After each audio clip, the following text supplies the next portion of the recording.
leader, Ayo Adebanjo, wanted Peter Obi, and what I would call the leader that was resting endorsed Bola Ahmed Tinubu.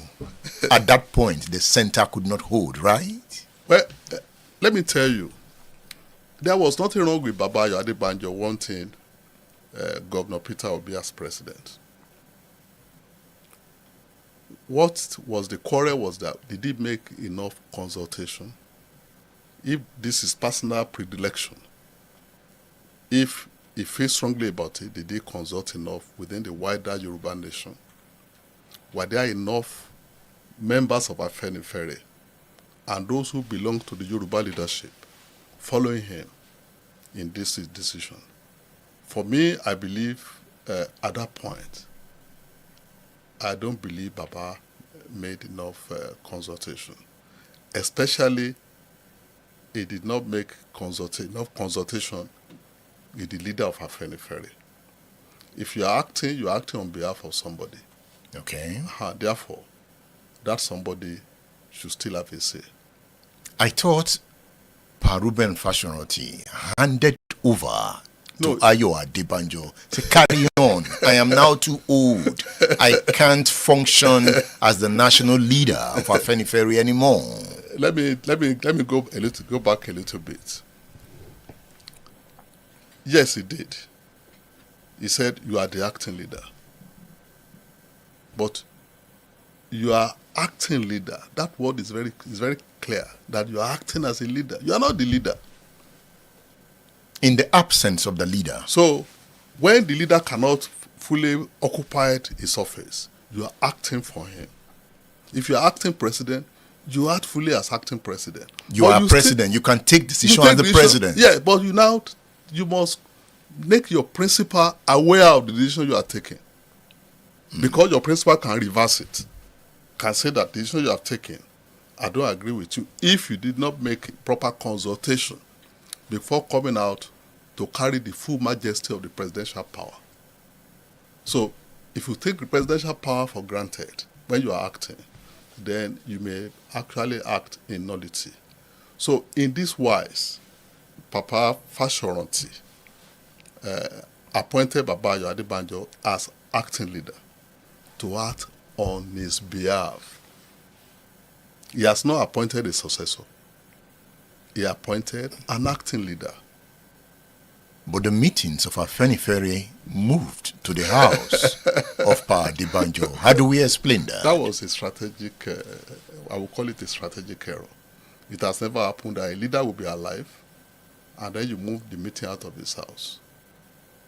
I think it was an error. It was an error. Was that what emboldened Pa Adebanjo? I wouldn't say emboldened.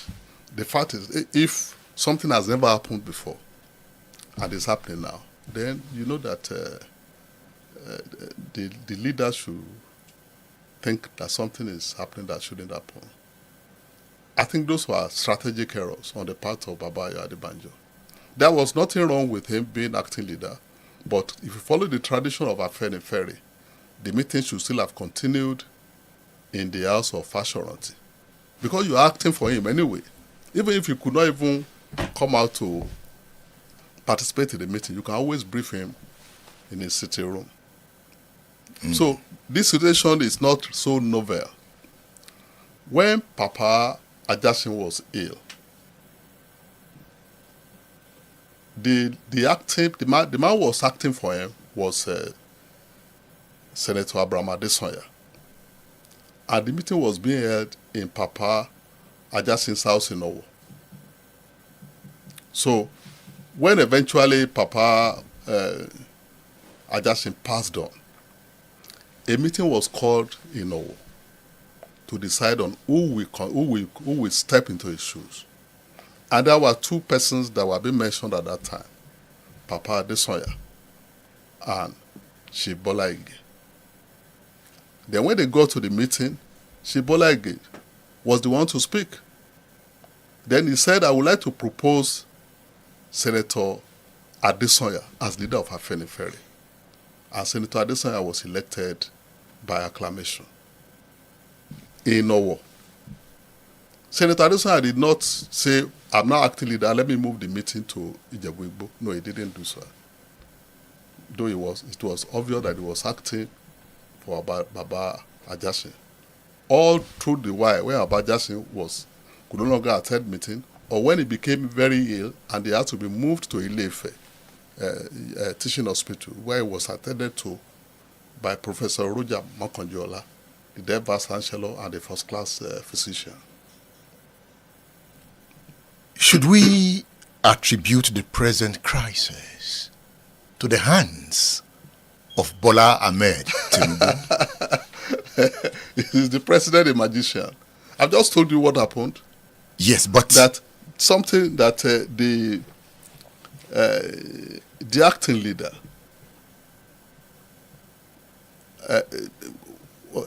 was not following tradition properly. But there was peace before Tinubu came in. No, you are wrong. Okay? You are wrong. You are wrong. There was peace because as far as tradition is concerned, you cannot see people.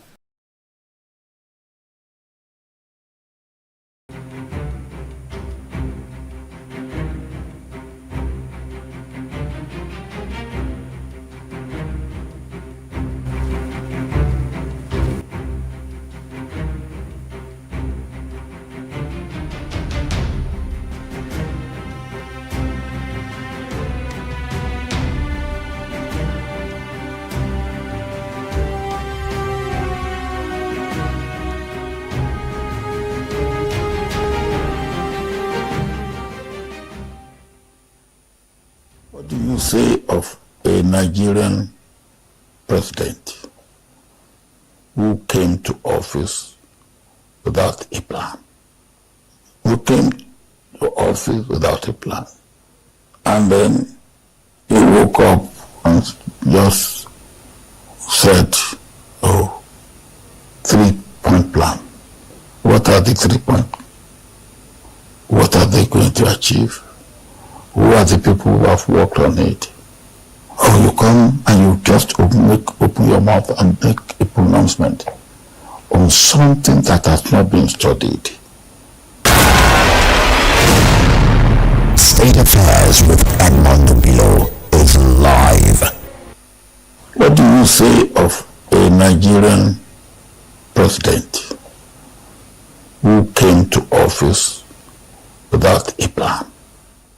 Who came to office without a plan.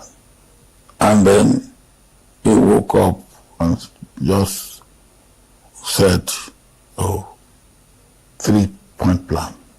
What are the 3 points? What are they going to achieve? Who are the people who have worked on it? Or you come and you just open your mouth and make a pronouncement on something that has not been studied. State Affairs with Edmond Below is live.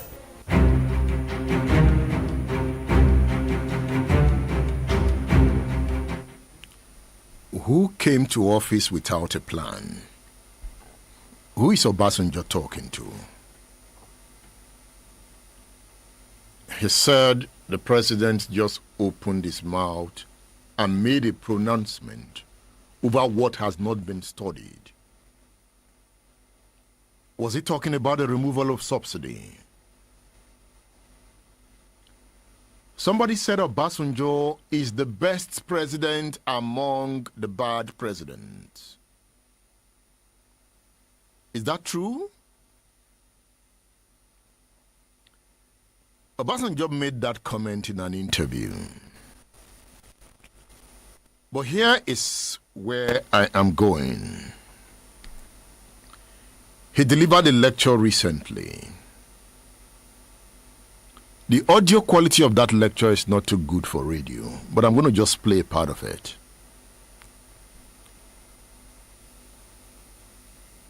Obasanjo in the lecture raised concerns over Nigeria's current state. He described Nigeria as a failing state under the leadership of President Bola Tinubu. Speaking at the Chinua Achebe Leadership Forum at Yale University in the United States, Obasanjo delivered a scathing critique of the nation's governance. The topic of the lecture he delivered is leadership failure and state capture in Nigeria. I quote him, "The failing state status of Nigeria is glaring for all to see. The situation is dire, marked by widespread immorality, corruption, and a cascade of issues such as insecurity, division, and underdevelopment." Obasanjo says, "This is the reality under what I call the reign of Baba Goslow and Emilokon." The former president emphasized that systemic corruption, incompetence, and injustice are key factors eroding Nigeria's stability. He warned that these issues, if left unchecked, would deepen the nation's woes. Obasanjo also took aim at what he termed state capture, a phenomenon where public institutions are unduly influenced by vested interest. Obasanjo described it as one of the most pervasive forms of corruption in Nigeria today. State capture. The state has been captured. Politicians can use the army to pursue their interests. That is state capture. I mean, they have captured the army. Ordinarily, the army should be the purest form of the state. The politician has captured the police. So the politician can send the police on errands, the way their wives and children can send them on errands, domestic errands for that. That is state capture. They have captured the Nigerian judicial system. And that is the greatest danger for our democracy. When politicians capture the judicial system, they have captured the judicial system. And it is the height of state capture. They have captured the hearts of the people, that the people now admire their oppressors. That is state capture. Obasanjo defines it formally: state capture. What is state capture? The World Bank and Transparency International defined state capture as one of the most pervasive forms of corruption. Quotation: a situation where powerful individuals, institutions, companies, or groups within or outside a country use corruption to shape a nation's policies, legal environment, and economy to benefit their own private interest. State capture is not always overt and obvious. It can also arise from the more subtle, close alignment of interests between specific business and political elites through family ties, friendships, and the intertwined ownership of economic assets. What is happening in Nigeria right before our eyes is state capture. The capture of national assets by political elites and their family members at bargain prices, the allocation of national resources, minerals, land, and even human resources to local, regional, and international actors. It must be prohibited and prevented through local and international laws. Public institutions such as the legislature, the executive, the judiciary, and regulatory agencies, both at the federal and local levels, are subject to capture. As such, state capture can broadly be understood as the disproportionate and unregulated influence of interest groups or decision-making processes, where special interest groups manage to bend state laws, policies, and regulations.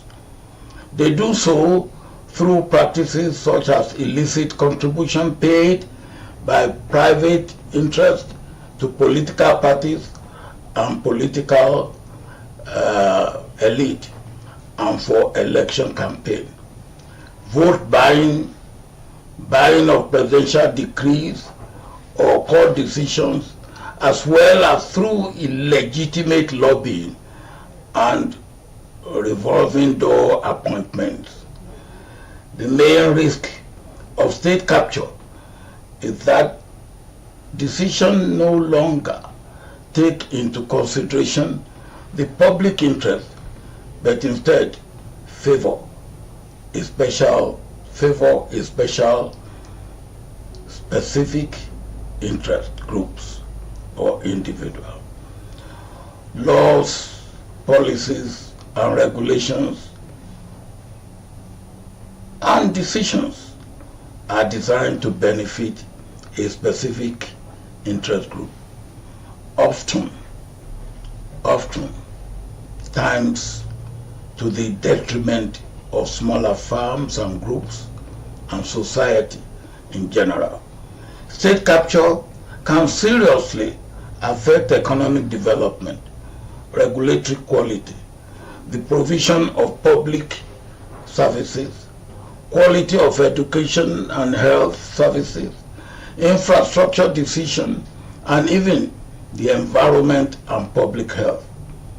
My military training and experience taught me that what you capture, you tend to hold under your sole control for as long as you can hold it. That is the case of one governor of a state who still holds the state captive in his pocket 25 years after being the governor of the state. State Affairs with Edmondo Bilo is live. Obviously, he was talking about Tinubu there. A governor that still holds his state. After leaving office as governor, he's now the president. He's talking about Lagos State.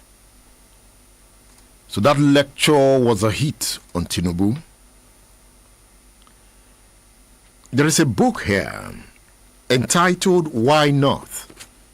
Why Not? Why Not? Citizenship, State Capture, Creeping Fascism, and Criminal Hijack of Politics in Nigeria. This is the best time to read this book. Patu Tomi saw the future when he wrote this book. This is the best time to understand what Patu Tomi is saying in this book. You see, that's why sometimes intellectuals can be prophet, because they use history to interpret today and project into the future. Patu Tomi wrote a book, Why Not? Citizenship, State Capture, Creeping Fascism, and Criminal Hijack of Politics in Nigeria.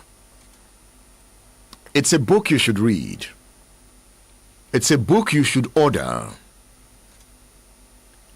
Because we need to take the state back from those that have captured it. It's a task that must be done. And it's not going to be easy. They have captured the state. They have captured INEC. If you look at resident electoral commissioners now, many of them are card-carrying members of political parties. They use them to rig elections. I don't look forward to elections anymore. The system have been hijacked.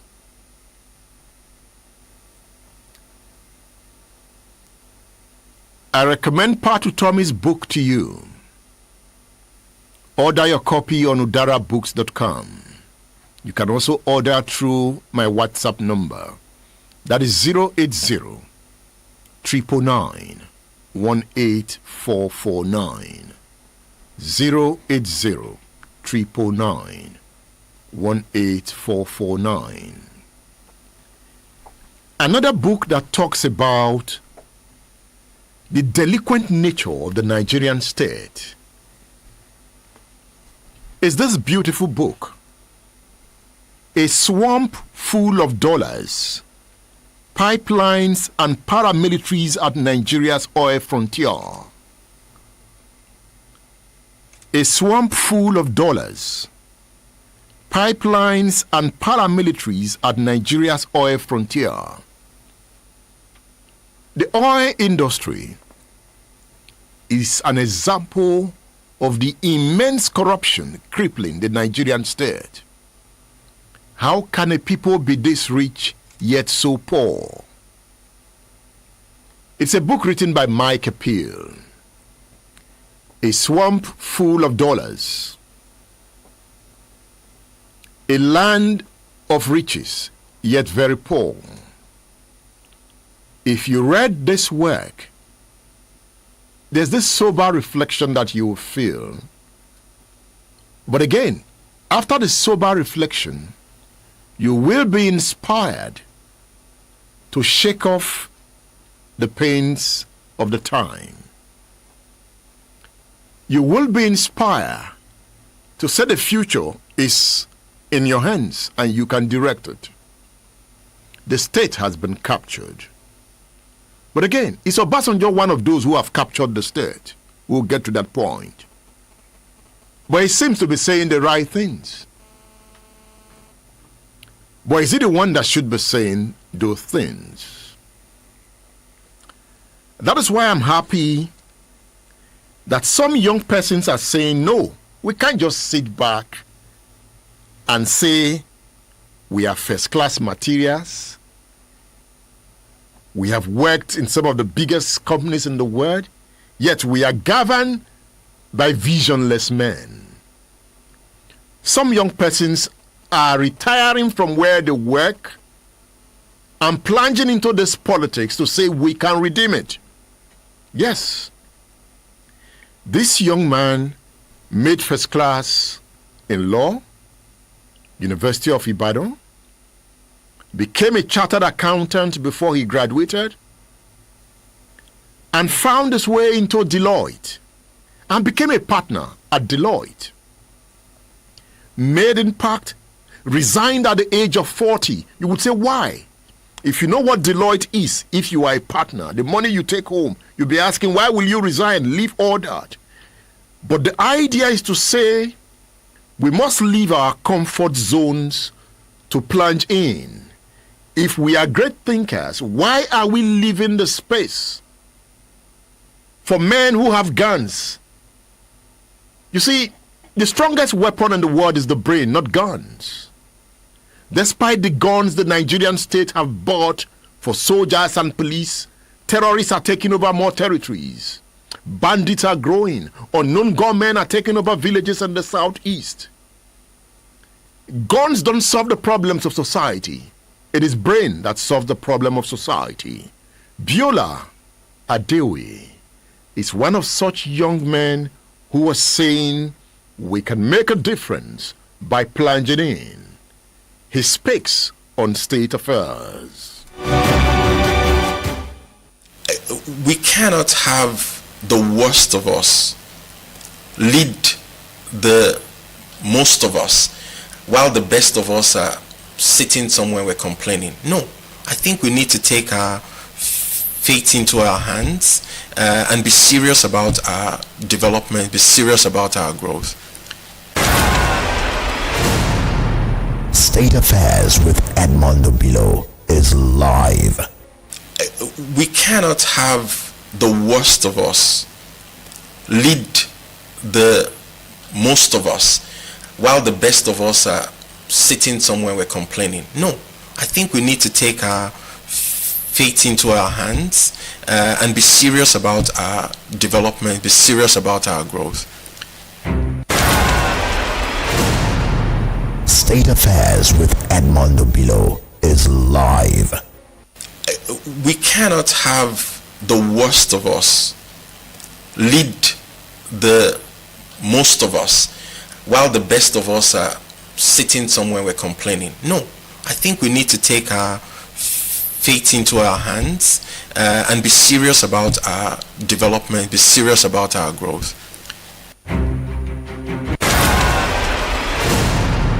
State Affairs with Edmondo Bilo is live. Splash FM 105.5.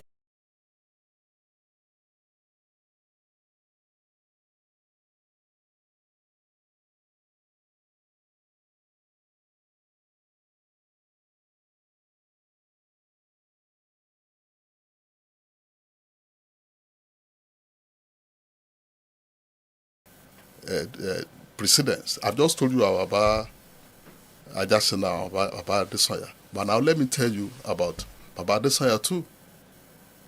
Baba Adesanya too fell ill. But before he fell ill, he appointed Chief Fashoranti as acting leader because he was not feeling too well. Then he became severely ill. I could no longer attend meeting at all. But the meeting was still being held in Ijebu-Igbo in his country home. And when he passed on, Baba Fashoranti was elected as leader in Ijebu-Igbo. So the tradition was there. So you can tell you that people were not too comfortable with the idea of moving the meeting to Ogbo. But I can tell you, to now say it was Bola Tinubu, anything could have happened. But now an election was coming, and Afenifere needed to take a position. Yes. And therefore, enough consultations for me were not made before Papa Ayo Adebanjo and some of our other leaders agreed that Afenifere should support Peter Obi. Not many people believe that should be the case. Many people believe that it was an error. That if you are representing the Yoruba people, as far as this time is concerned, the person Afenifere should support should be Bola Ahmed Tinubu. So it couldn't have been the other way that Bola Ahmed Tinubu was the one saying that they must support him. Did Bola Ahmed Tinubu at any time even tried to consult the acting leader, Papa Ayo Adebanjo? Only Papa Ayo Adebanjo could talk about that. I wouldn't talk about whether he did that or not. Because I couldn't be privy to that. You should be privy to it. Because I know you are grounded on Afenifere issues. But I can tell you that many of our leaders felt we should invite Tinubu to come and talk to Afenifere before taking a proper decision. So Tinubu was invited. He came to Afenifere and the meeting endorsed him. He came. I don't know whether the acting leader was not in that meeting. He was invited, but it was was that an Afenifere meeting?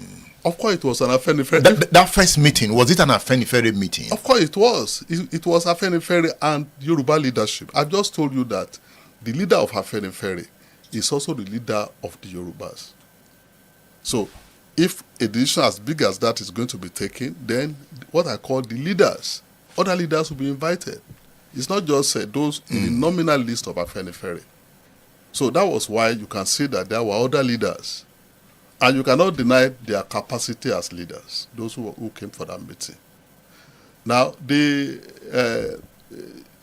Papa Ayo Adebanjo and our other leaders who took the decision to support Peter Obi, I don't believe they made enough consultation. You can see by the election.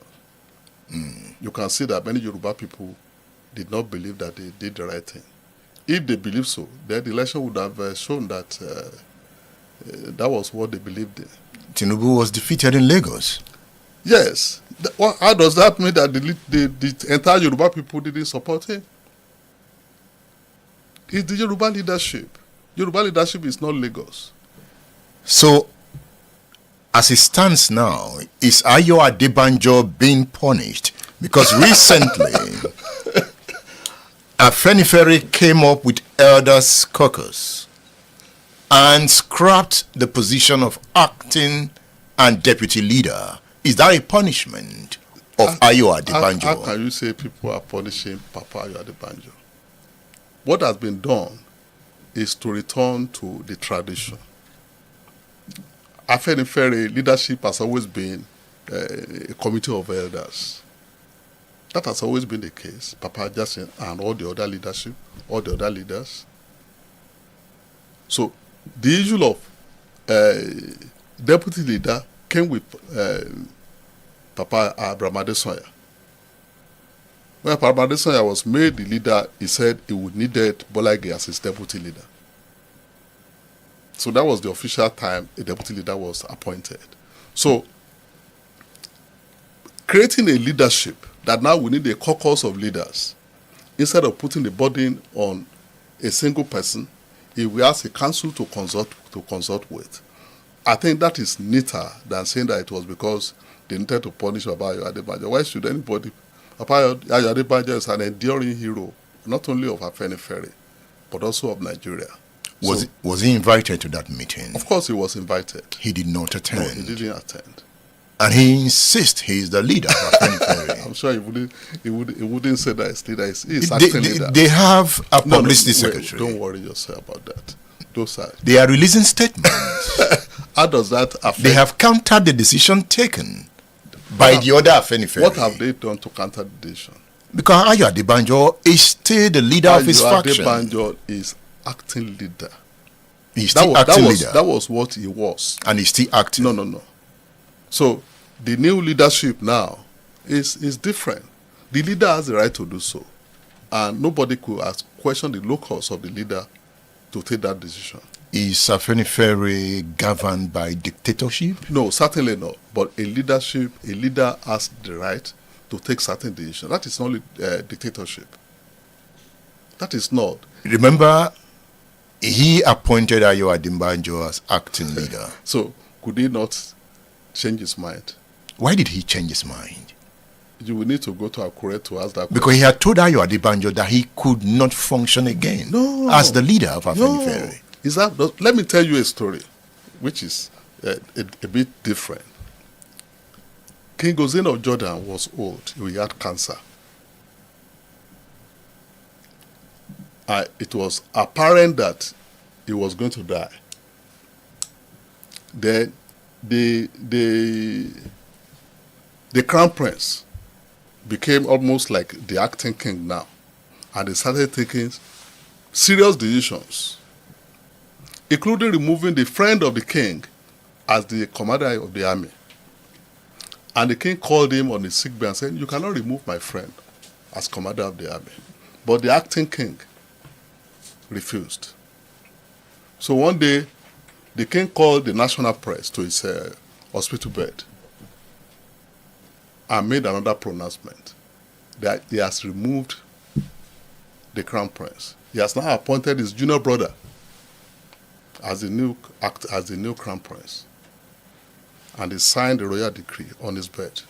That crown prince, the new crown prince, is now the king of Jordan today. So leaders should also put critical thinking in policies that they derive. So by implication, you were saying that the construction of road has celestial underpinnings. I was saying that any policy, whether it is infrastructural development, whether it is economic growth, whether it is enhancing or improving the quality of education, whether it is improving the healthcare sector, these are policies that require thinking. Good, and if you put in these policies and if they are good policies, then you've had critical thinking. And so I argue that if creation is a product of good thinking, and if we are made in the image of God, it therefore means that policies that are good can only come out from critical thinking. State Affairs with Edmondo Bilo is live. Lee Kuan Yew has now become an icon.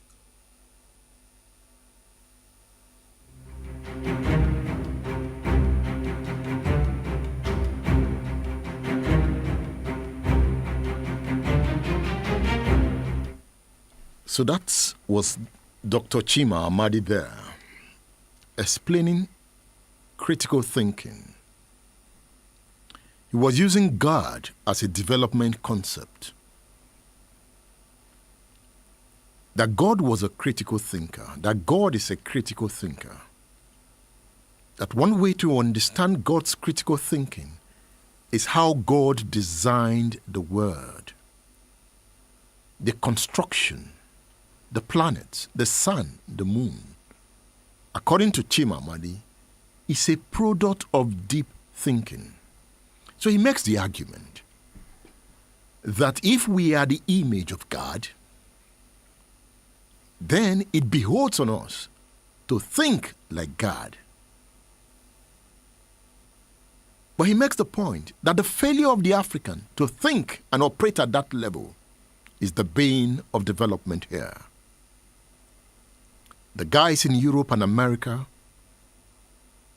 have challenged God by thinking like God. See, they continually come out with innovation.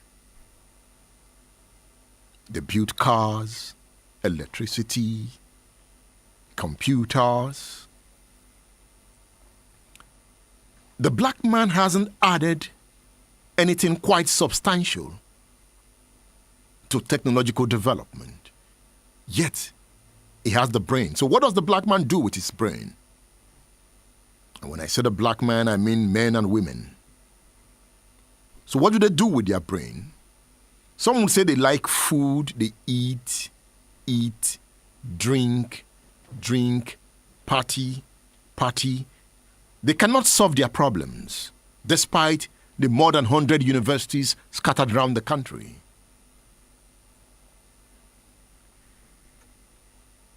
All right. John Oguchi Onyisi says, okay.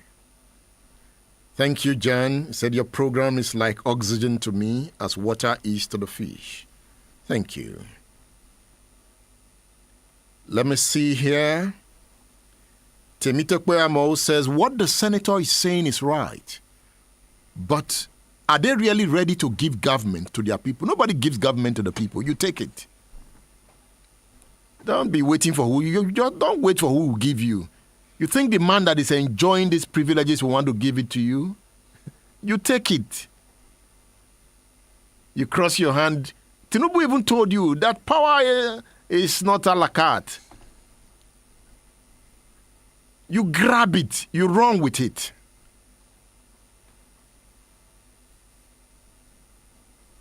But in their own case, you can even you shoot them. You run with the ballot box. You know? You spread dollar and confuse the INEC official with money. You give the voter money and he starts shouting, you are the king, you are the Lord, and you have just given him 5,000. No, now you will want. If you not be governor, I go die. He has become governor, you are not dying. And yet you'll be right in the radio, man.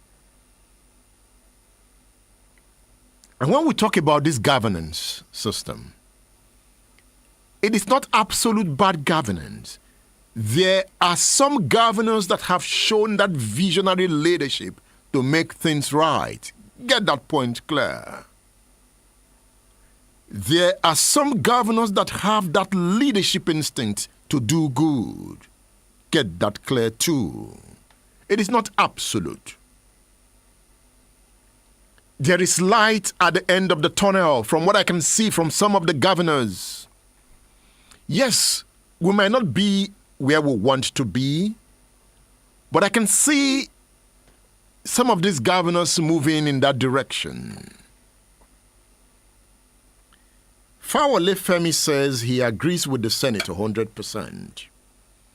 The people always get what they are looking for from their representatives. Once they get stomach infrastructure, that is all about good representation. Nobody cares about any other thing. That's Fawole there. Bumi Ajayi says the Senate is considering life sentence for drug dealers because their actions are not involved. Why they don't debate their own political crimes? You expect them to debate that if you steal 1 million, you die. You expect the Senate to debate that? How? The Senate led by Akpabio? How? That if you steal 10 million, you die. This Senate will debate it. That motion will not even, if you write it on paper, they will suspend you for even writing it at all. Don't dare this Senate or the House of Reps. They will debate drugs because they don't need to push drugs anymore. There's free money. One of the easiest way to be rich in Nigeria is to be in politics. It is so easy. Once you go in there, boom. It's like blood money. It is rushing. You go to rush. It is so easy. They loot everything. It is that bad that if you loot and remain 1 naira now, they get angry. Say, you are leaving it? Clean up this place. Okay, look at this. Somebody has taken Senator Andy Uba to court. Senator Andy Uba represented Anambra State. What happened? Why Senator Andy Uba was in the Senate?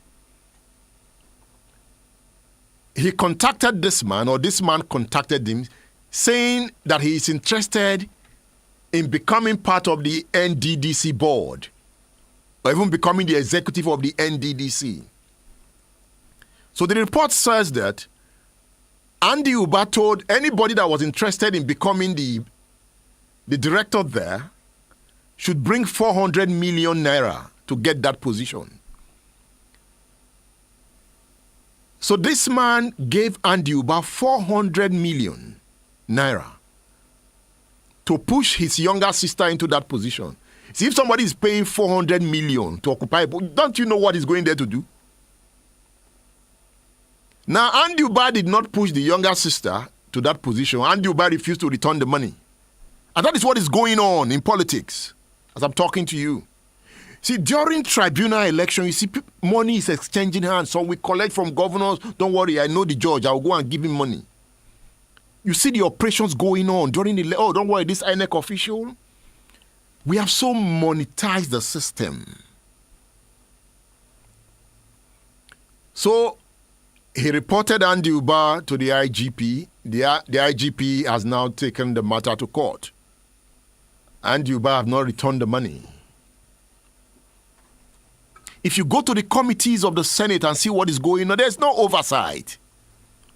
Oversight what? There's no oversight. So sometimes when I even look at Tinubu, I say, where will he even start from? Because it will take a miracle for somebody that is part of the rot to clean it up. Because as you want to clean it up, somebody would knock you, say, Oga, no, take it easy, calm down. Have you forgotten? The one you collect, Unko? The one you collected, Unko, so you want to use me as scapegoat, who will scatter everywhere then. Therefore, you pull back. He that comes to equity must come with clean hands. Obasanjo wrote a book entitled This Animal Called Man. Have you read that book? This Animal Called Man by Olusegun Obasanjo. You can insult Baba for all you care. There is something about him. Somebody said he's the best out of the lot that have governed since 1999. The best out of the bad leaders. That's how the person defined it. The best out of the bad leaders. But when I read him, Obasanjo is a philosopher. I think politics has distracted us from understanding who the man really is. He has his baggage, oh. So sometimes when he even writes, I say, if you read Tinubu's man's reply to Obasanjo, that was a good press release written by Onanuga. Bayo Onanuga took his time to tell us where Obasanjo is coming from. He says, unfortunately, the former leader's habit of casting aspersions on every subsequent administration has devolved into a recurring pastime, overshadowing the expectation of an elder statesman to join a constructive dialogue on attaining national progress. Is it not a constructive dialogue that Obasanjo criticized the government?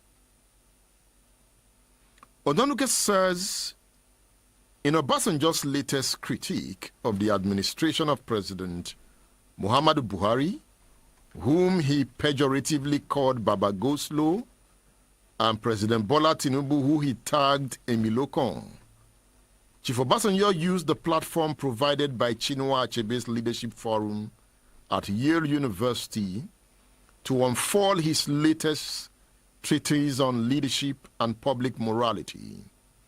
He also used the forum to write off Nigeria as a failing country. The presidency says the irony of Chief Obasanjo using the platform that celebrates Achebe to sermonize on the ideals of good governance, statecraft, economic management, and corruption should be apparent to discerning minds.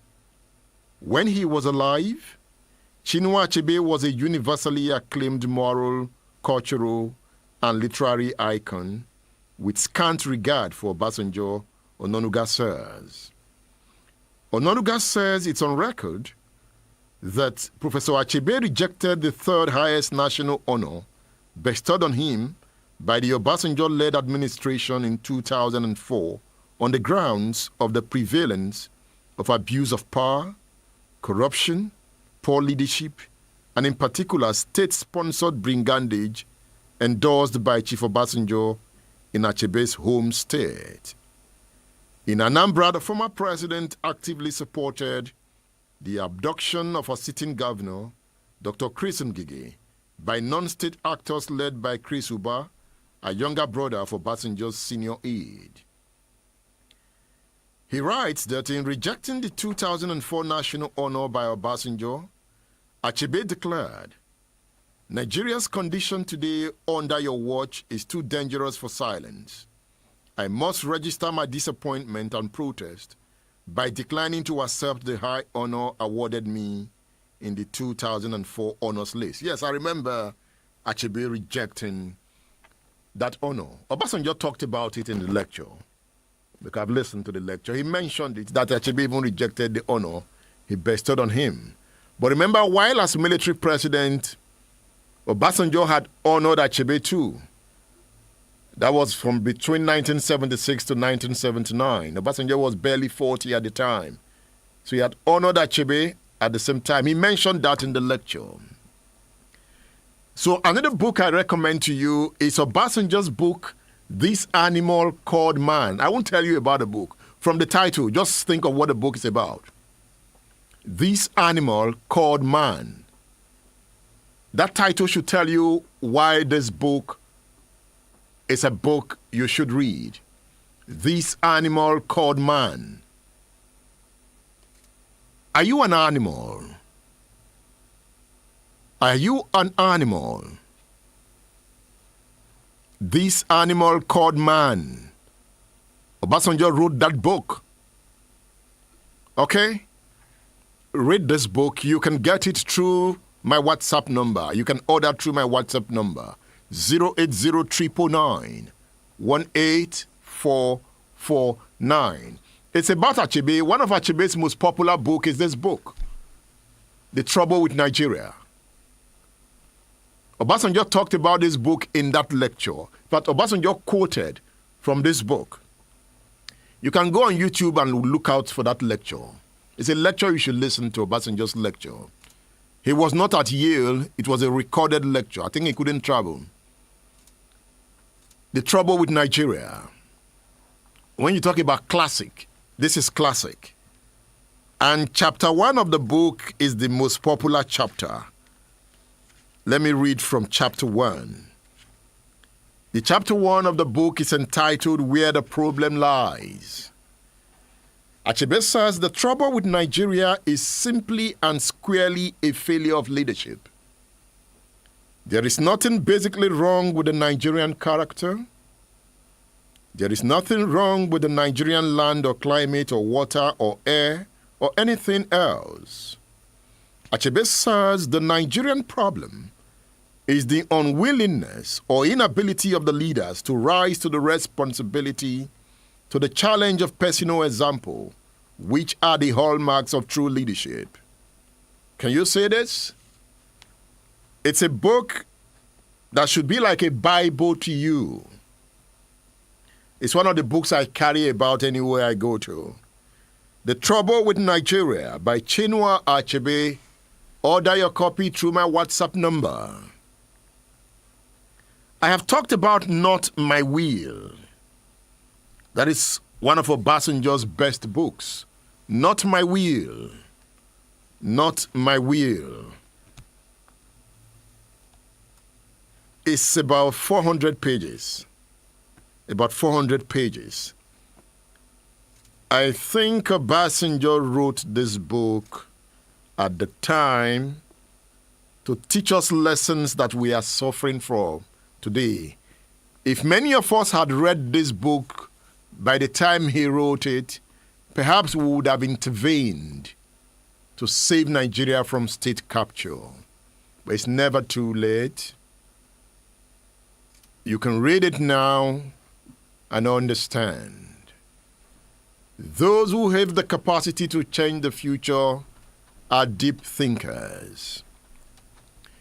Is Shea Makinde not a deep thinker?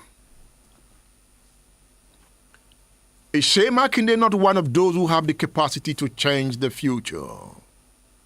As you ponder on those questions, let me bring in Biola Adeoye. Biola Adeoye talks about a visionary. Who is a visionary? Biola Adeoye is that young technocrat that I'm looking into his eyes to understand how far he would go in this polity. Biola Adeoye, my eyes are on you. I follow you the path you go. Who is a visionary? Biola Adeoye speaks here.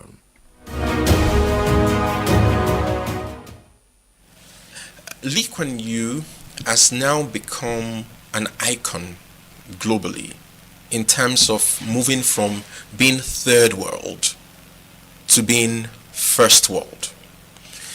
And the visionary must have a bug biting them, almost a restlessness.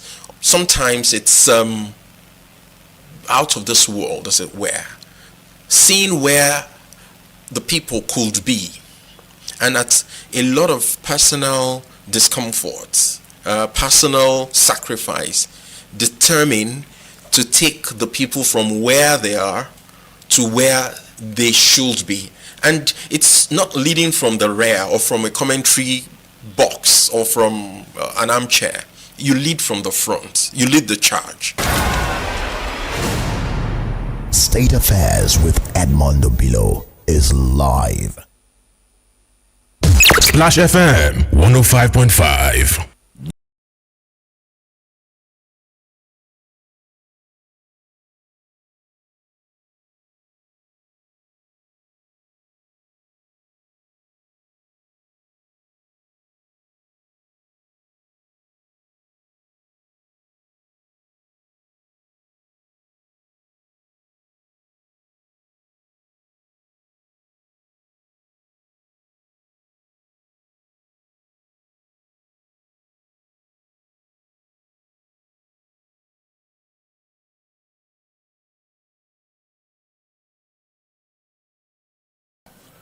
This is one of the books of Dari Babarisa. He is one of Nigeria's greatest journalists. He's also the author of this book. You say this, One Day and a Story. He is a Bola Ige man. In most of my research, your name kept coming up. Dari Babari, sir. And you are here telling us the story. Did you decode the message at that time? I think at that point, it was clear to Shifige that some members of the leadership may not want him to be president. Was it clear to him? It was. I came to Ibadan here. I met him. We had our meetings in his house. He told you that? The two of us. He said that I will go forward, whatever it is. But he was sure he was going to win. Because I keep asking, why did he get travel? Even, I interviewed Pa Adebanjo. He said he was sure of 13 persons. So he was not asking me. I should ask if he was alive. I should have go and ask him what happened to those 13 persons. Shifige was not a man to shy away from a battle. He realized that he had formidable opponents. Within Afenifere. Why? Now, let me tell you something that he believed that it was the rover was set up because of him. To humiliate him? When Papa Ajasin died, there was a lot of movement to say Bola Ige to also contest to be leader of Afenifere. Papa Ajasin was a governor. Bola Ige was a governor. Let him now be our next leader. And you should know Bola Ige has the charisma, the capacity to move around. He was well known. He was the face that you cannot ignore. So, the Idile Odua, we met in Lagos and said, what do we do about these two leaders? So I went with some of my colleagues, my deputy, my immediate deputy, Engineer Bayo Adenekon, my other colleagues, Prince Dokun Abolarin, who is now our father, the Rongon of Okela, Prince Dayo Adeyeye, who later became a senator and a minister, and I think Baristani Yafuye, who was our secretary at that time. We met with Baba Adesanya. Now Papa Ajasin is dead. Who is going to be the next leader? He said he would, whatever the Afenifere agrees to do, he will abide by it. That is not, he was not desperate to be leader of Afenifere. Then, from there we went to the office of Bola Ige on Victoria Land. I think, what's the name of the street now? So we met him. I was told him that this contest for leadership of Afenifere, what is going to happen?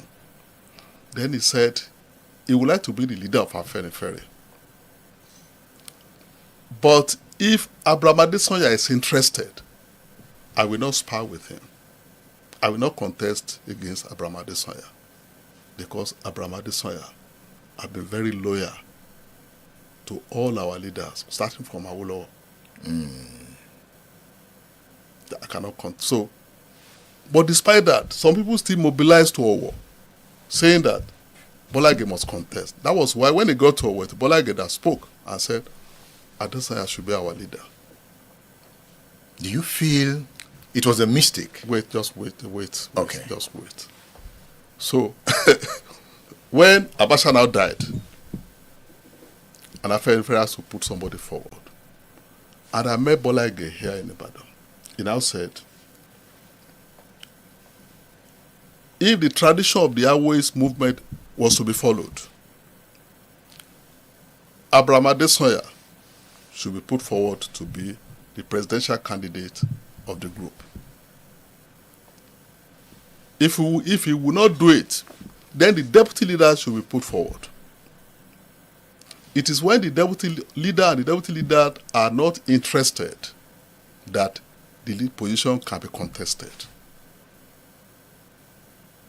So he felt they've not been fair to him as deputy leader, that he should now ask him to go and contest. Perhaps they were reminding him of how he disobeyed Awolowo before the primaries of the 1979 election. You remember Awolowo supported Pa Alayode? Boy Gay insisted on a primary. I think they reminded him of that. I think popular stories are not necessarily the facts. Okay, help us.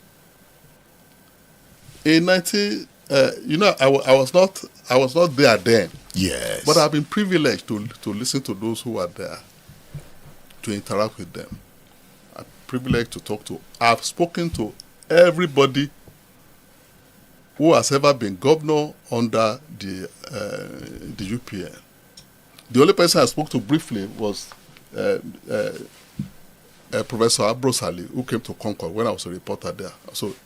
But I met each and every one of them. So Bola Ige became governor of Oyo State because he was the one the leadership wanted. And let me tell you,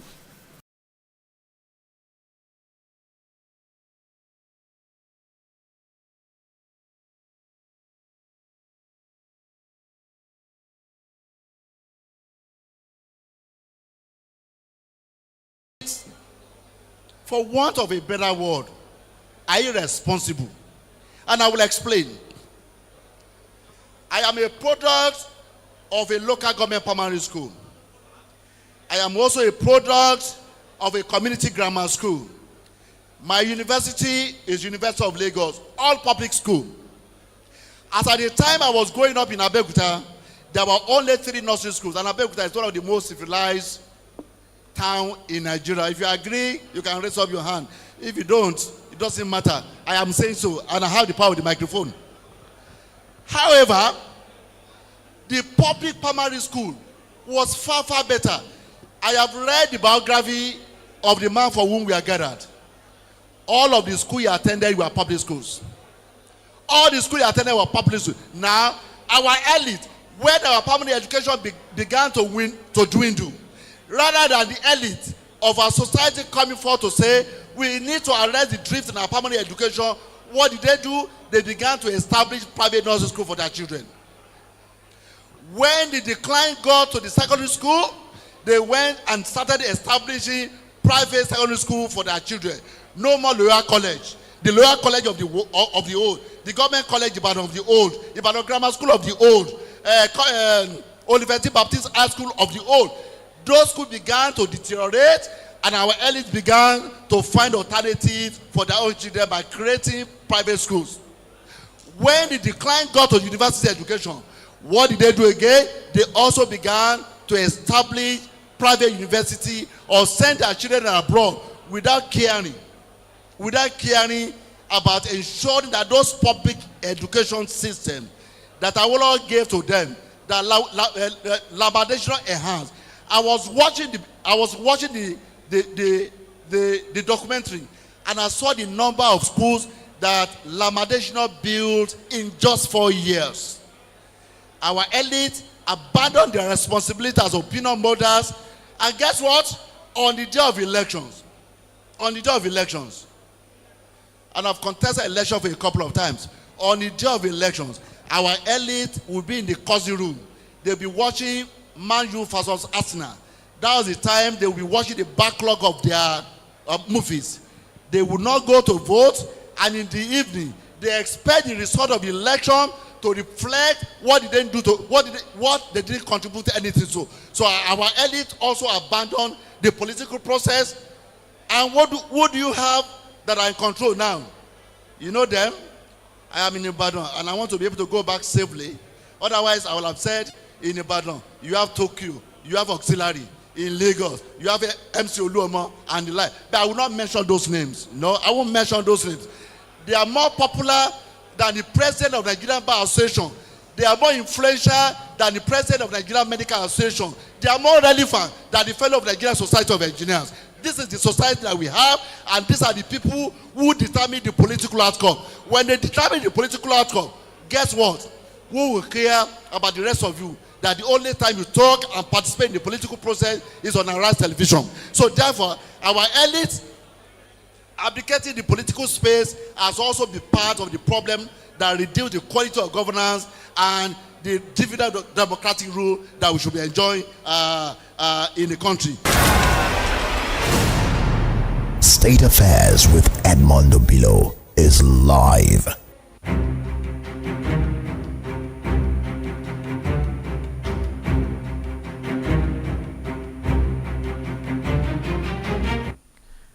That is Senator Shuaib Afolabi Salisu, representing Ogu Central.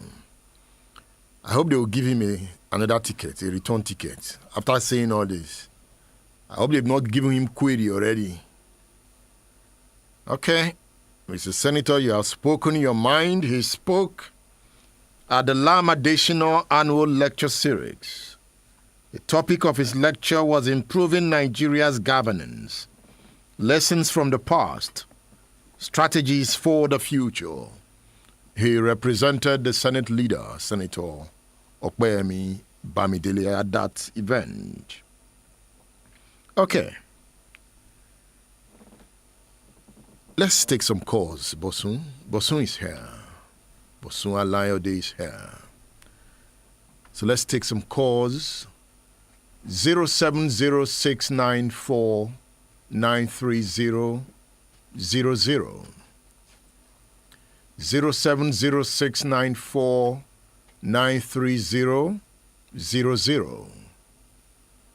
You can also call 070-144-75770. Are you in class this morning, the class of history, politics and power? Good morning. Hello, good morning, Edmond. This is Benga Mario calling from Apata. Good to hear your voice. Are you with me? I'm with you. On the description of the book written by former President Olusegun Obasanjo, titled, I think you call it Men and Goats or something like that. I think I want to attest to the fact that men are not really goats. Of course, we are not. Some men can classify as goats. Who are they?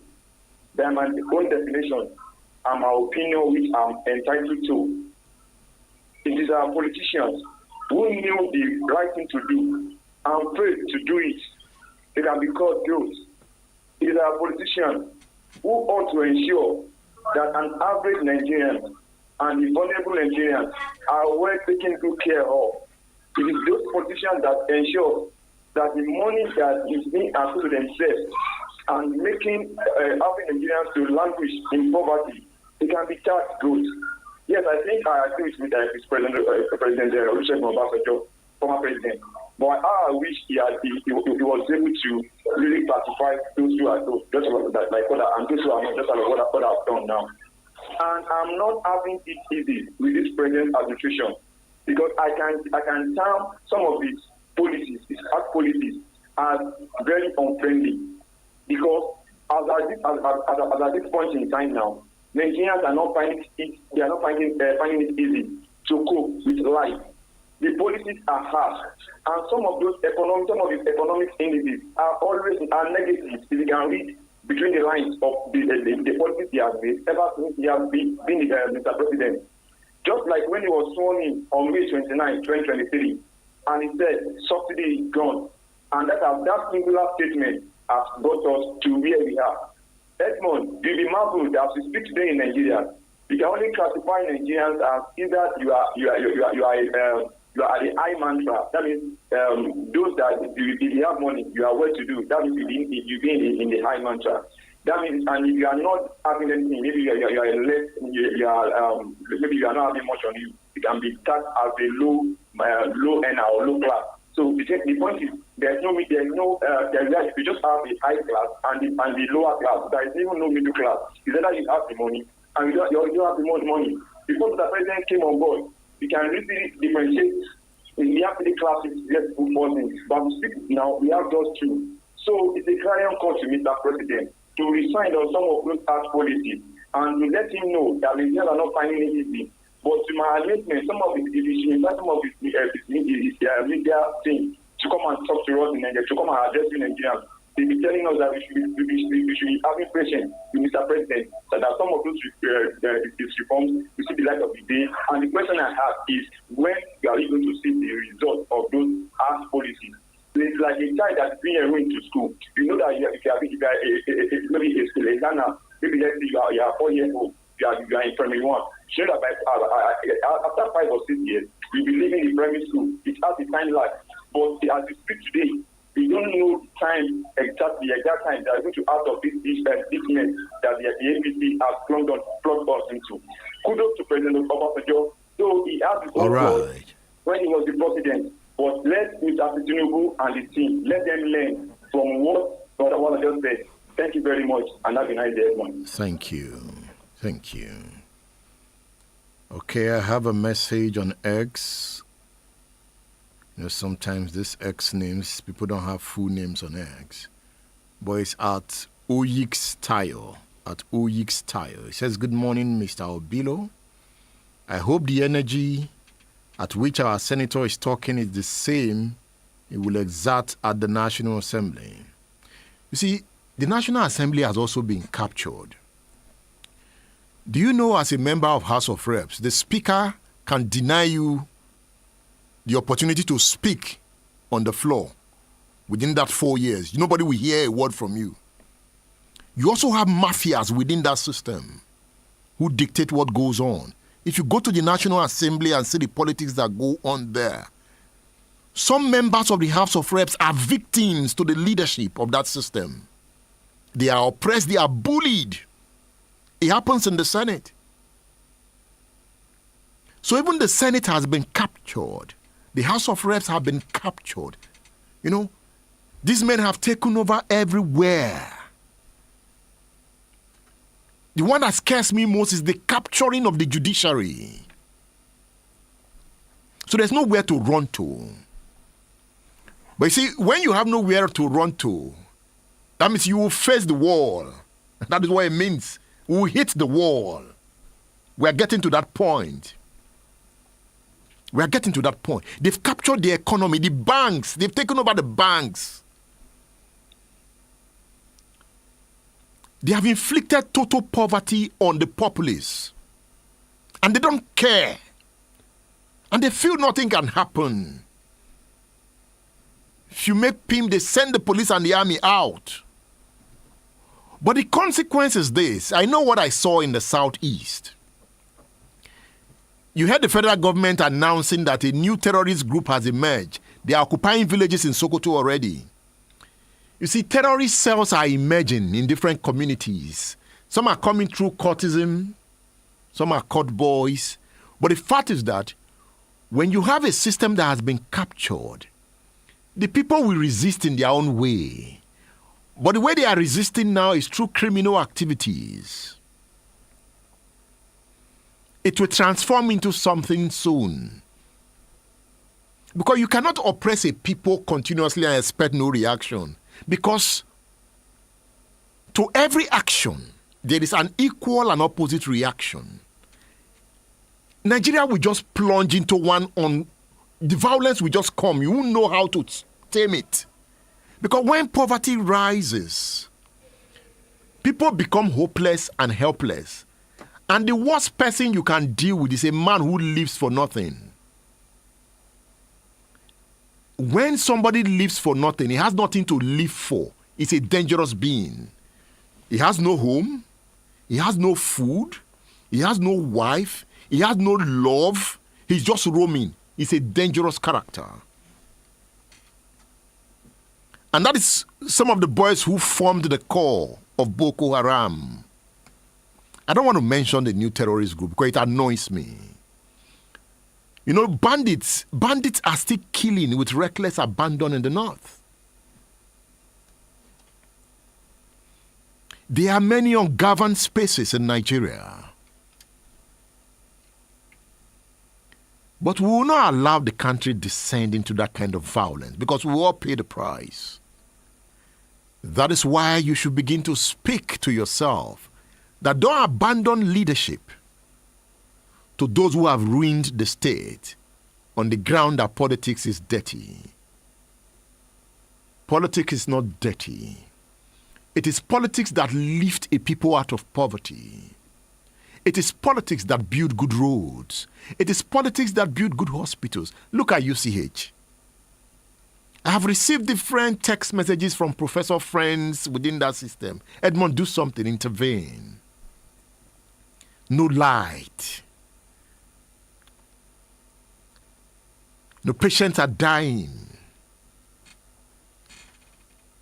And I'm saying it's not just about journalistic intervention. We must move beyond that at this point. Yes, it is part of it. The intervention must be very deep. Because the institutions of the state will perish. EFCC has even become a cesspit of corruption. You see, EFCC was created to fight corruption. It has become a cesspit of corruption. That when EFCC officers come to even arrest you, they are looking for what to carry, to cut away. The road safety has become even danger to road safety. That the police is no longer policing, the police is extorting. The police will stop you, check your phone, and say, transfer this money to my account on gunpoint. Is that not an armed robber? Is that not an armed robber? But the IGP cannot do anything, really. Because the IGP sits on a foundation of corruption. The boys on the street know now. They'll say, go and even tell the IGP. You heard that House of Rep member saying, go and tell the IGP, there's nothing you can do. You heard him now after slapping the boat driver. And the boat driver has come back to apologize. That is state capture. You have been beaten up. And people have rallied around you. But you now came back to say, I'm sorry. They have captured you. They've given you something. And you have been captured. Your mind has been captured. The guy will sit down and say, perhaps, I don't know how much they must have given him. But he must have sat down and then traced his own history. And said, since I left university, I've not seen 100,000 cash in my account. And now somebody is putting like 5M on your table. Boom. Go and apologize to me even when I beat you up. You will apologize.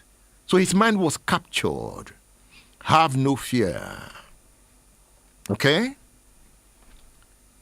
Relax. Stay cool. In the days to come, the people will be lifted.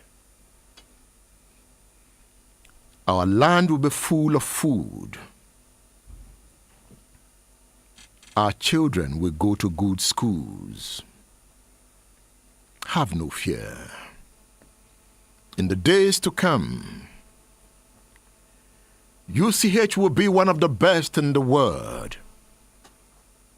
Stay cool. Whenever I drive into a UI, I tell myself, it's going to be one of the greatest citadels of learnings in the world. They will come from Asia.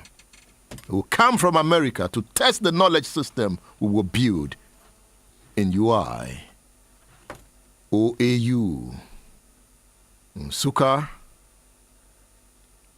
We will lift the land out of poverty. I can see the young persons, they are rising. The sun will shine on the people. The hunger you see today, you will see no more. But there's work to be done. It is not all doom and gloom. Obasanjo in his lecture highlighted food insecurity as a critical threat. He cautioned that the nation's instability could worsen unless immediate action is taken. Obasanjo criticized politicians for exploiting vulnerable citizens by distributing food items branded with their images and party logos. See, that's what they do. Obasanjo said these tactics manipulate the poor using the looted public funds to buy loyalty instead of offering lasting solutions. You know, a political system which over 20 years is still distributing beans, Gary. And you see, the quantity is reducing by the day. Have you noticed? Soon it will become 1 cup. If that has been done over 20 years, it tells you there's something wrong. You know, senators will bring Okada. That means they don't dream of a train system that will connect Ibadan to Shaki. That means it tells you how they are thinking. If they are still giving you keke, that means they are not thinking of a public transport system that will comfortably move people from Ibadan to Oyo. If they are digging boreholes, that means they are not thinking of a public water system that once you open your tap in your bathroom, water begins to run. Having said that, Obasanjo called on Nigeria's leaders to prioritize the welfare of the people over foreign interest and political expediency. He stressed the urgent need for accountability and ethical governance to steer the country away from further decline. Obasanjo also called for the overhauling of INEC to restore electoral integrity. He issued a strong call for the appointment of new credible leadership at all levels of the Independent National Electoral Commission. He urged Nigerians to demand that INEC's chairperson and staff undergo thorough vetting to ensure the selection of non-partisan individuals with impeccable reputations. According to him, such reforms are critical to rebuilding trust in the nation's electoral system. So take some of these questions to heart. Is Obasanjo justified in labeling Nigeria a failing state? How should Nigerians evaluate the performance of the Tinubu administration so far? Are Tinubu's policies addressing the root causes of Nigeria's challenges, or are they simply maintaining the status quo? Obasanjo highlights systemic corruption and state capture as major threats. How pervasive is this issue in Nigeria today, and who is responsible for tackling it? Can Obasanjo, given his tenure, credibility, criticize corruption and governance in Nigeria? How can Nigeria address the deepening crisis of food insecurity?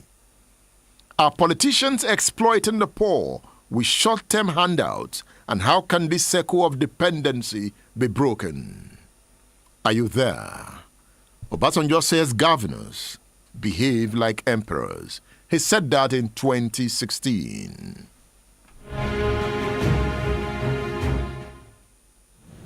It is indeed proper for us in Nigeria to ask the question, is the government working?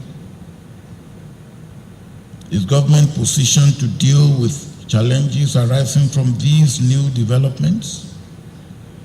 Is there governance, good governance in the 36 states of the Federation, where some governors have become sole administrators, acting like emperors? These governors have rendered public institutions irrelevant and useless. Is there development work going on in the 774 constitutionally recognized local government councils, which are known to have been appropriated as private estates of some governors? And of course, when governors take their money, the chairman of councils take the balance of the money and put it on the table and share it out among the council members in some local governments. Have the governors not hijacked the resources of local government and expended them to serve their whims and caprices, instead of using the resources to galvanize growth and development? Have we embraced the principles and values of the presidential system such that they enable us to realize our vision of a great country instead of the waste that we experience? State Affairs with Edmondo Bilo is live. Splash FM 105.5. Ìgbà tó ti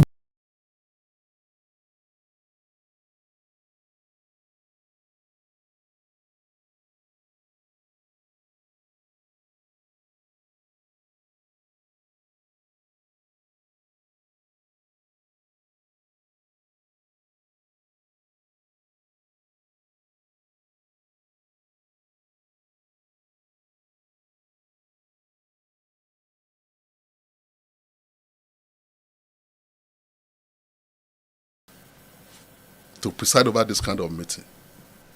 Papa, it was Papa Adesanya was there, Papa Ayo Adebanjo, Olaniran Ajayi, Solanke Onansanya. All of them, they were in that meeting. All the leadership. The feuding leadership. All of them. All of them were there. So, it was, of course, Archdeacon Emmanuel Alayande who was also preside. So I'm only saying this for you to know the kind of he was a very highly respected person. So there was never any read between and Bola Ige till he died. There was something like that. And Bola Ige, nobody objected when we told them that it was Alayande that would preside. They were all happy about it. Nobody. So can we say what happened in D. Rovans destroyed Afenifere? No. I think what Dirovan is an indication, and the indication is still there now, that Afenifere needs to be reinvented. When you have a good product, you cannot just keep it as it is. You have to continue to change it to show that it is an organic thing.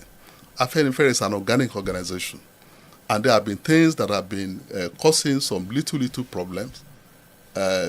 Some of our leaders believe that Afenifere should behave like a political party.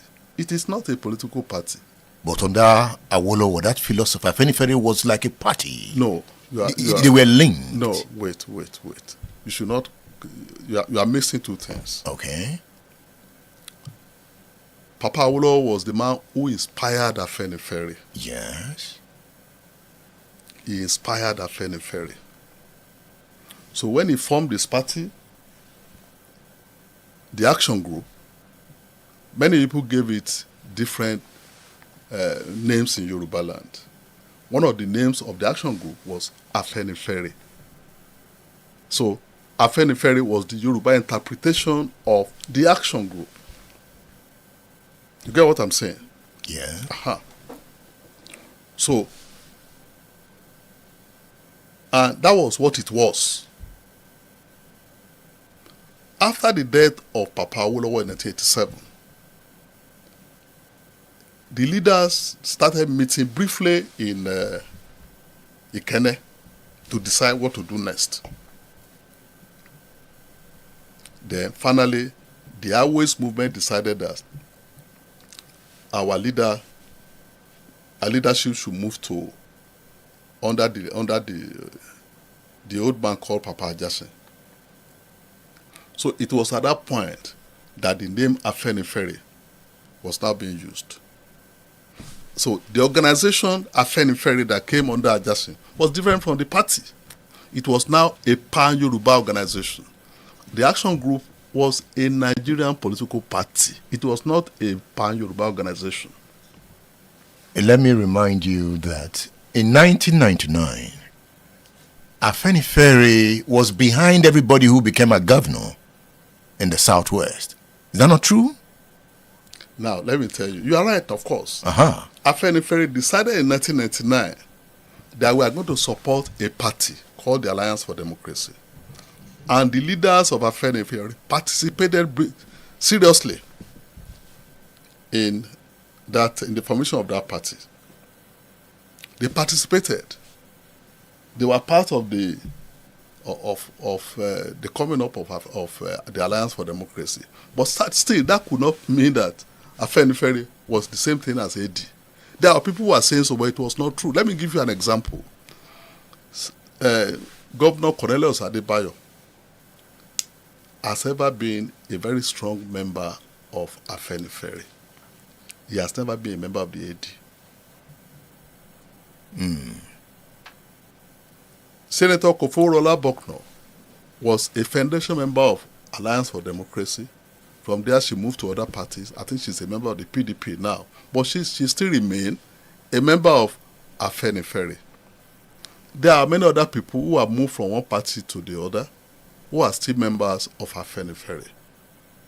The late Senator Wahab Dosumu was a strong member of Afenifere, but he later moved to the PDP. So, Afenifere could not just be a political party, because to represent Yoruba interests, you don't need to belong to only one single party. If you insist that you must belong to only one single party, you will fall into errors. The program is State Affairs. Dari Babarisa, author of House of War, is on State Affairs. We'll take this break and we will return.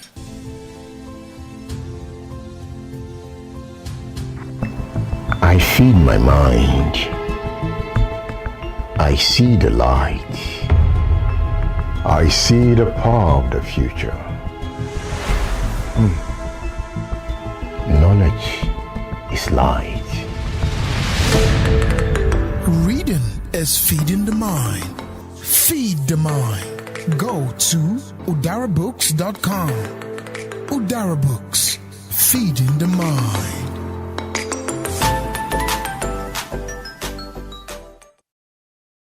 Yoruba, even if you are an Hausa or Yoruba or Igbo, I think you should read this book. It's a big book. Big. Written by a professor of history.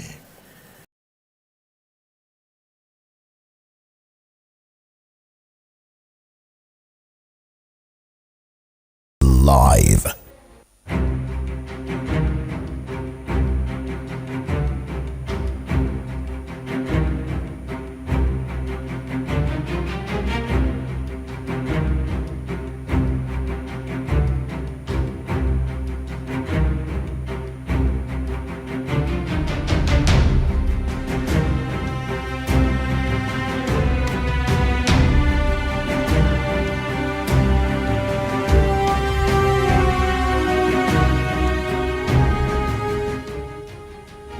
Governance? Yes, to some extent, yes. Under Obasanjo? To some extent, yes. Senator Ladoja, are you insisting? You see, the first term of Obasanjo was good. Second term, he started fighting everybody. Something like saying, look, I'm now in power. I'm now in charge. And he was really in charge. He was really in charge. He did not kill my principles. And maybe people would not even have understood me if it did not happen. So for me, I didn't really, he had the powers to do it, and he didn't believe in democracy, because when I told him that I could not be impeached because they would never muster two-thirds majority, he told me 2/3 my vote. And that was true? And that was true, yes. But luckily, there is a third arm of government, the judiciary, which will tell you this is the limit. State Affairs with Edmondo Bilo is live. When the impeachment received the blessing of the highest authority in Abuja,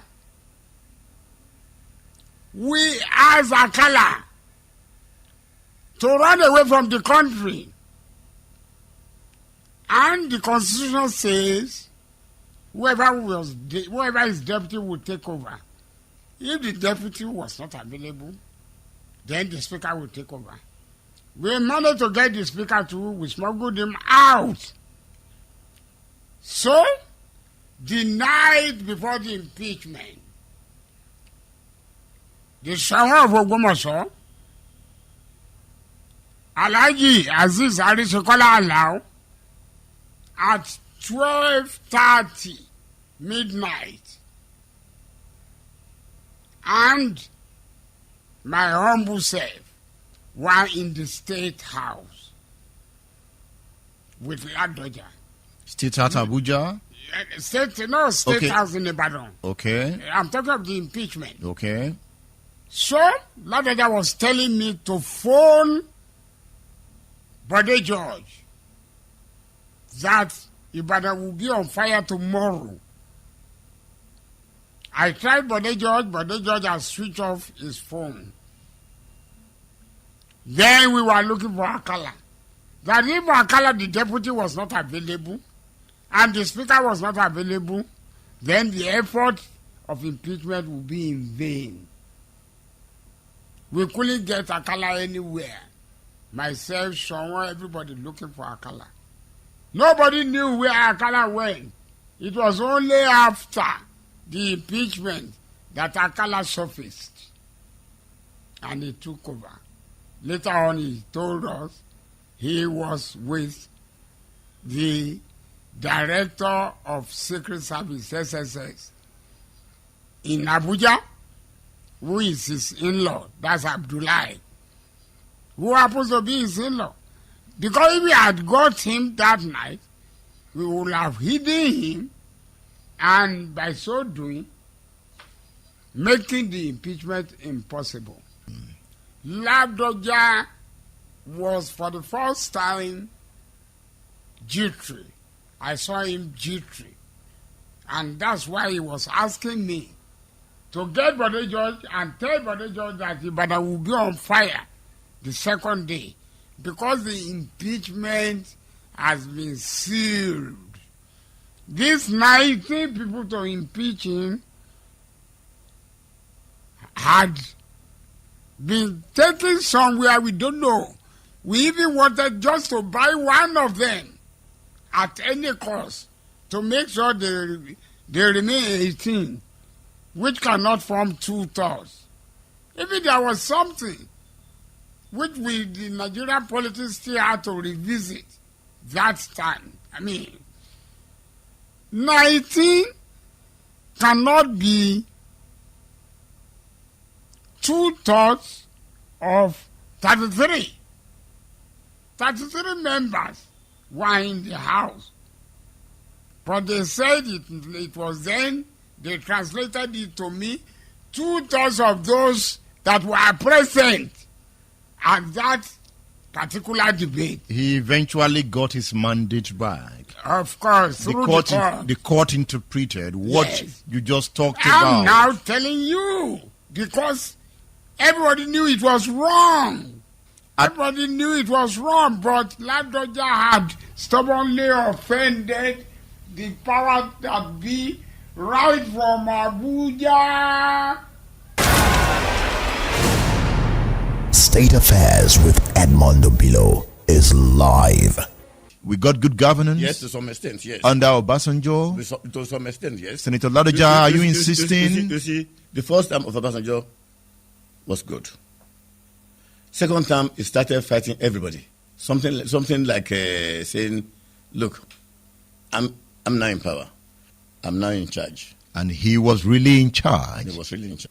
He did not kill my principles, and maybe people would not even have understood me if it did not happen. So, for me, I didn't really. I mean, he had the powers to do it, and he didn't believe in democracy, because when I told him that I could not be impeached because they would never muster two-thirds majority, he told me 2/3 my vote. And that was true. And that was true. Yes. But luckily, there is a third arm of government, the judiciary, which will tell you this is the limit. State Affairs with Edmondo Bilo is live. He's a very intelligent man. Well, he is. I mean, people say he's native intelligence, and that's a word I don't like anybody using. There's nothing like native intelligence. When you are intelligent, you are intelligent. There's not like a native intelligence. He's good at reading the future. Obasanjo is not an ordinary human being. How do you mean? We have to give that to him. I think it's a special breed. I mean, with all the faults and frailties, he could just brush everything aside and go on as if nothing has happened. Obasanjo is a special breed. I don't believe in Christian God, but I think his Christian God loves him. Obasanjo, given his citizens, given his circumstances surrounding his birth, given his low education startup and so on, to have achieved all that he achieved, to have gone this far in life, I think we should give credit to that speciality that he is, that is a special being. And he's not someone that anybody can destroy.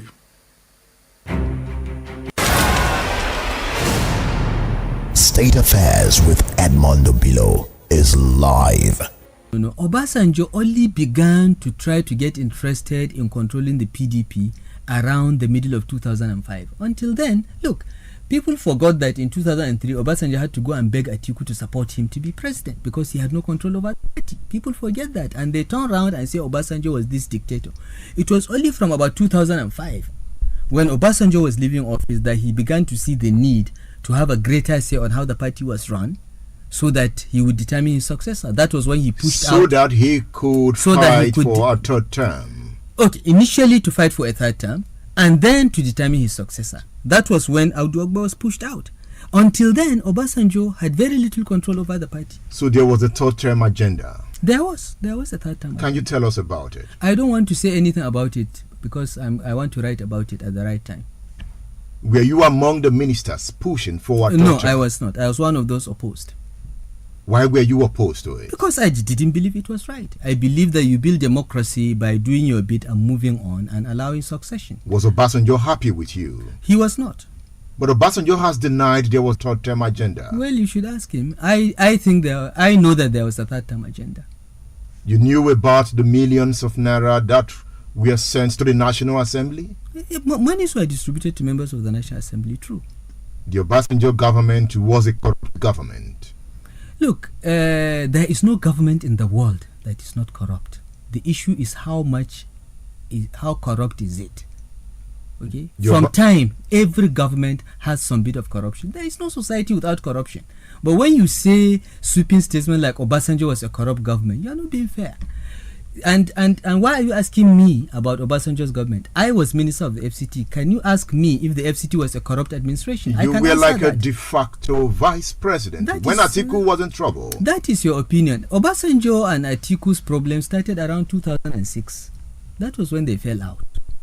So between 2003 and 2006, I was not de facto vice president. When did I become de facto vice president? These are all stories that people put around.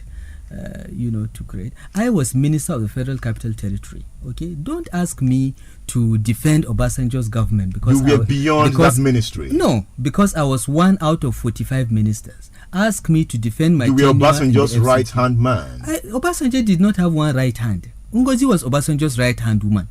Obi Ezekwesili was Obasanjo's right-hand woman. Nuhu Ribadu was Obasanjo's right-hand man. Charles Soludo was Obasanjo's right-hand man. State Affairs with Edmondo Bilo is live.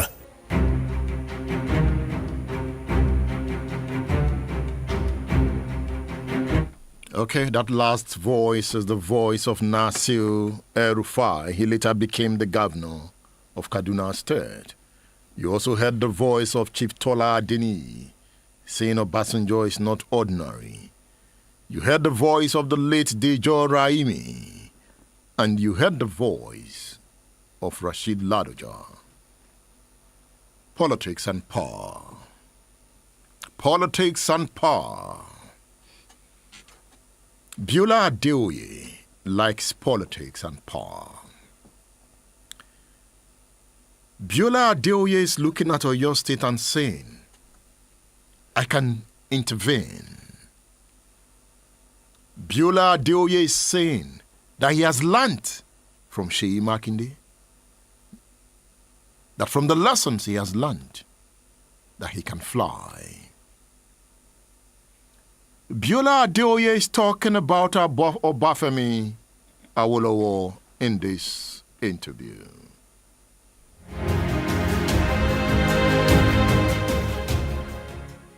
I know you like Awolowo, right? Absolutely. Why do you like Awolowo? I think Awolowo was a visionary in the mold of not many people in the world. The things he saw, the vision that he foresaw for Nigeria, and some documented, and the battles he had in his life was to see us get to a certain place in Africa, in the world, and even for ourselves in Nigeria. At the time they led in the Western region, let me use an example that still stands today. Think of the Odua group. There were certain people that set up and said, you know what, while it was the Western region, Western Nigeria, there were certain investments that were made. There were strategic actions taken into the future. Think of free and compulsory education. When you educate a child and you open the mind, whatever you do with that child, you can't quite bring it back to the previous state. These were people who did these things for the generality of the people. And for someone like an Awolowo, people now mold their policies, their politics in the mold of an Awo because he was a real visionary. I've studied quite some of his work and some of the writings, original writings that he had. And it's even against the tide of the time. It took time to document that this is where we are going, this is where we should go. Some were implemented without the real spirit of it. So think of the African Union, for instance, and the Organization of African Union, for instance. The thinking at that time, once it becomes political, purely political, for instance, you lose some of the fervor that is inbuilt into that construct. But leaders of that nature, we need to encourage people to be built on that model and then move us forward. Because you need thinkers. It's the thinkers of our time that would shape the future for us. The thinkers in science, the thinkers in industry, the thinkers in finance, the thinkers, the visionaries, who then stay the course to see. It's not like you will make mistakes, you will make mistakes. But that visioning is important. The direction, the set direction, where it goes, and then staying the course, I think is important. So should I say that you are inspired by the ideals of Awolowo? Absolutely, yes. State Affairs with Edmondo Bilo is live. Beulah Adeoye is a political thinker. His philosophy of politics is emerging. Also emerging is his ideological ideals towards lifting our people out of poverty. Watch out for him. Look, Chimamadi has a concept. Dr. Chimamadi looks at God as a concept for development. But wait. If you have seen this book entitled The Looting Machine, warlords, tycoons, smugglers, and the systematic theft of Africa's wealth. The title of this book is The Looting Machine. Warlords, tycoons, smugglers, and the systematic theft of Africa's wealth, written by Tom Burgess. From the title, you should know what this book is about. Why is the richest continent also the poorest? That is one of the questions that this book answers. Why is Africa, the richest continent, also the poorest? So the looting machine is a searing expose of the global web of traders, bankers, middlemen, despots, and corporate raiders that is pillaging Africa's vast natural wealth.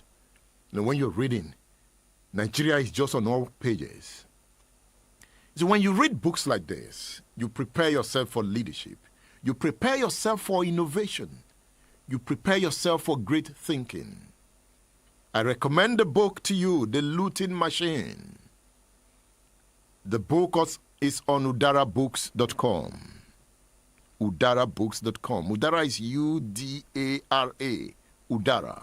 Udarabooks.com. You can also order it through my WhatsApp number 080 999 18449. Obasanjo talked about John Campbell in the lecture he delivered. John Campbell is the author of the book Nigeria Dancing on the Brink. John Campbell made certain predictions in this book, and the predictions are all coming to pass. It is shocking. John Campbell is a former United States ambassador to Nigeria. The predictions he made in these books are coming to pass. He predicted the coming of Boko Haram. In fact, John Campbell and his colleague wrote an article, Nigeria a failing state. They are predicting that Nigeria will fail. John Campbell will not allow it to fail. No. If you read their latest article on Nigeria as a failing state, you will not blame Obasanjo for anything. Now, John Campbell wrote this book in 2010. Boko Haram has expanded since then. Bandits have emerged. He predicted that bandits will come. He predicted that Boko Haram will change its form. He predicted crisis in the southeast. More predictions. But we are saying that this Nigeria that is dancing on the brink, we will save it from that precipice. It won't fall. I think if you are a researcher on the problem with Nigeria, it is a book you should be reading. If you are a student of history, it is a book you should be reading. If you are a student of international relations, it is a book you should be reading. You see, if you look at the countries surrounding Nigeria, the new terrorist group, the Nigerian state is saying that the new terrorist group came from Niger, right? Niger is a military state. It came from Niger. The Sahel is in crisis. And the military is saying it's going to root out that new terrorist group. We are watching. Read Nigeria Dancing on the Brink by John Campbell. The book is on udarabooks.com. Tony Falola wrote a book, Understanding Modern Nigeria. Some of us don't understand this country. We need to understand Nigeria. That is why Tony Falola wrote this book, a professor of history, Understanding Modern Nigeria. Understanding Modern Nigeria. Ethnicity, Democracy, and Development. That is another book I'm recommending to you. Yes. Understanding Modern Nigeria. The book of the day. Guess the book of the day. Who can guess the book of the day? Bosun, let's open that line. Let me see who can guess the book of the day. 080 or 070694 93000. 070694 93000. Hello, good morning. Good morning. Come Sado Imodagbe for you. Sado Imodagbe. The book for the day is John Campbell, the one you just mentioned. Sado. But let me say something. All right. About UCH, you know that I started you. I wanted you to do experiment because you want bank catalog here who is doing well in terms of energy. YCA suffered. Let's carry out an analysis. I have question of Raki, CMD usage, governor for your state, and my back catalog, and see how we can rub and get. Carry you along. Because we're institution to solve problems. That is why we are here. I don't know if you are ready, Mr. Bilo, because I was surprised you mentioned it this morning. I thought things were already good. Thank you very much. Sado Imodagbe. You know, Sado Imodagbe is always sending me long messages. There's something about him. Sado. You know, Sado Imodagbe. He will send some messages, I will read it. Okay, Sado. Be my guest on State Affairs. Next Saturday. You have sent me so many messages. I have read them. Sometimes I don't reply. I just say receive. You know, every time I wonder what's going through your mind, Sado. Be my guest on State Affairs next Saturday. Let's talk about your messages. I feel for you. But I like your power. I like your instinct. I appreciate you, Sado Imodagbe. I hope you accept my invitation. He said the book of the day is Nigeria Dancing on the Brink. Okay, let me see. Who knows the book of the day? I have told everybody in this studio what the book of the day is. So let's see who gets the book of the day. Once you get it, you take it home. Hello, good morning. Hello, good morning, Edmond. Your name and where you are calling from? I'm Hassan from Akobo, Ibadan.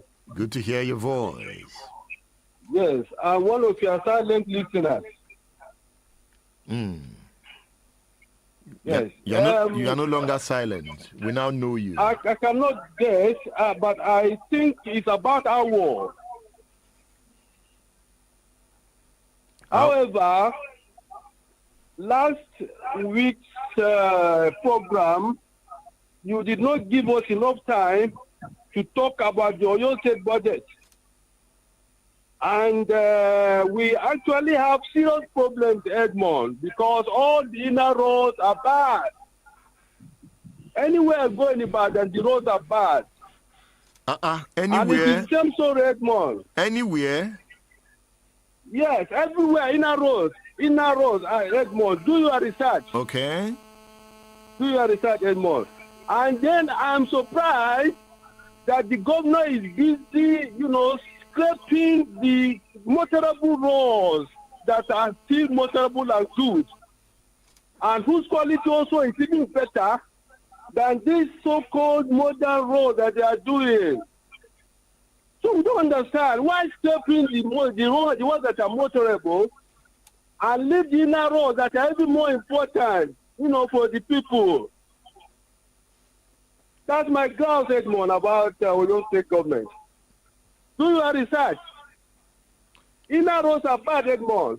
If you is see it from Boye to Ashi? Mr. Hassan, yes, sir. Just assume now that you are the governor is standing in front of you. Yes, sir. Just assume he's standing in front of you as you are speaking. Talk to him. Yes. Mr. Governor, with due respect, all the inner roads in Ibadan are bad. Please, sir, do your research. Send some of your officials to ply all the inner roads and let them give you their report. If they are sincere, or send a neutral person, better still, to do research. Inner roads are bad, Mr. Governor. We don't need the roads that are being scrapped now to be tampered with. We have more important roads to be done, Mr. Governor. Thank you. All right. He has heard you. Thank you, Mr. Edmond. God bless you. Thank you, Mr. Hassan. Okay, he didn't get the book of the day. Who knows the book of the day? Hello, good morning. God bless my darling Edmond, sir. I greet you. Olaji Akinloye Adisa is my name. You're welcome. Yes, quick one. God bless the last caller. I love his submission. And pertaining to the tax reform, I observe the federal government, they are twinning what they cannot swallow. And at the end of the day, it's obvious that the federal government, the 3 tiers of government in Nigeria, they are sitting on a gunpowder. The 3 tiers of governance, only 1.5 is functioning. Everybody keep blaming the federal government. The state government, the borrowing spree in terms of specialists in misplaced priority by most of the governors. We don't really understand what really transpired. And we don't know who we offended in Nigeria. Because sincerely, most everybody blame leadership. But sincerely, we need to change our mindset. The religious angle, the Christendom, the Islamic doctrine, wherever, they need to change their sermon. Now, let everybody do the needful, rather than when we do the needful, instead of emphasizing on paying tithe, emphasizing on paying feasibility life, let's also pay our tax. And at the end of the day, the local government need full financial autonomy. We want to see the budget of every local government. That, okay, what are your plans for the year? What exactly is going on? From my little political observation up and down, only 2 local government chairmen are working. Others are just ordinary workers, whereby at the end of the day, we've not been seeing their impact. May God guide our leadership. Before I've been hearing that Nigeria is sitting on a gunpowder. What is gunpowder? In the situation whereby we are twinning what we cannot swallow. Is that what? The government, most of their requests, the loan spray, the borrowing spray, and the like. No. Most of our... No. Hello? You said we are sitting on gunpowder. You started by saying we are sitting on gunpowder, right? Exactly. So what is gunpowder? Gunpowder is at the end of any time we don't pray that the state the nation should collapse. Okay. That because in a situation whereby we are training what we cannot swallow, the life of that nation may be circumcised. All right. God bless Nigeria. Thank you. Inola Jakile is mine. Okay, Bosun, can we take another call? Let me take this last caller. I want to give somebody this book, the book of the day. Hello. Hello, good morning. Good morning. Guess the book of the day. My name is Dio. The book of the day is The Animal Called Man. You almost got there. That is not the book of the day. Thank you. Thank you. All right. Thank you. You know, Obasanjo is the subject of the day. So one of his books is the book of the day. And it's this one. This 3-in-1 book. The biggest of them. My Watch. The book of the day is My Watch. Obasanjo's political story. It has volume 1, volume 2, volume 3. That's the book of the day. Here, Obasanjo told the story of his life. Everything politics. Volume 1, volume 2, volume 3. That is the book of the day. Nobody went home with this book. You see, this pack one, I wanted to give it out, but I said somebody need to guess. Because that's why I said that the last caller tried this animal called man. Obasanjo is the subject of the day. So his book is the book of the day. My Watch. I'm going home with it, but I'll give it to somebody someday. My Watch is the book of the day. Get your copy on udarabooks.com or order it through my WhatsApp number 080-999-18449. But I'll still give it out to a caller or a listener. I'll check. Someday I'll give it out to somebody. I'll just look at the comments and the calls and you get a copy. Next week is another time on State Affairs. I am Edmondo Bilo. The next program is Ijoba Ibile with Abiodun Adewale. Thank you for being there.